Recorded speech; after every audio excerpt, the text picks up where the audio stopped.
SIR எனப்படும் சிறப்பு தீவிர திருத்தம் ஒரு சதித்திட்டம் என்று திமுக கூச்சலிட்டு வருகிறது.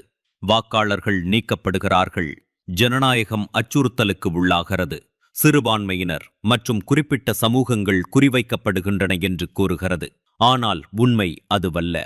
எஸ்ஐஆர் என்பது ஒவ்வொரு ஆண்டும் செய்யப்படும் ஒரு வழக்கமான, சட்டப்பூர்வமாக கட்டாயப்படுத்தப்பட்ட செயல்முறையாகும். மேலும் திமுக உட்பட ஒவ்வொரு அரசியல் கட்சியும் கடந்த காலத்தில் இதே பங்கேற்று பயனடைந்துள்ளன. திமுக இதை அறிந்திருந்தாலும் இவ்வாறு கூறுவது ஏனென்றால் அவர்களின் அரசியல் வாழ்வு வாக்காளர்கள் இடையே பயம் மற்றும் குழப்பத்தை உருவாக்குவதில் அடிப்படையாக கொண்டுள்ளது. எஸ்ஐஆர் உண்மையில் ஒரு நிலையான, வெளிப்படையான சட்ட நடைமுறையாகும்.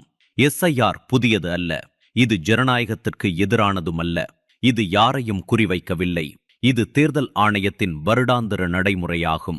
இறந்த வாக்காளர்களின் பெயர்களை நீக்குதல், சரியான பட்டியலை உருவாக்குவது, முகவரி மாற்றங்களை புதுப்பித்தல், புதிய வாக்காளர்களைச் சேர்த்தல், குறிப்பாக புதிய இளைஞர்களைச் சேர்த்தல், போலி தகவல்களை அடையாளம் காணுதல், சுத்தமான, துல்லியமான வாக்காளர் பட்டியலை உறுதி செய்தல் இதன் முக்கிய அம்சங்களாகும்.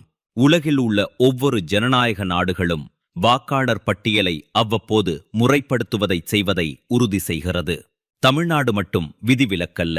திமுகவின் பதட்டம் வேறு இடத்திலிருந்து வருகிறது.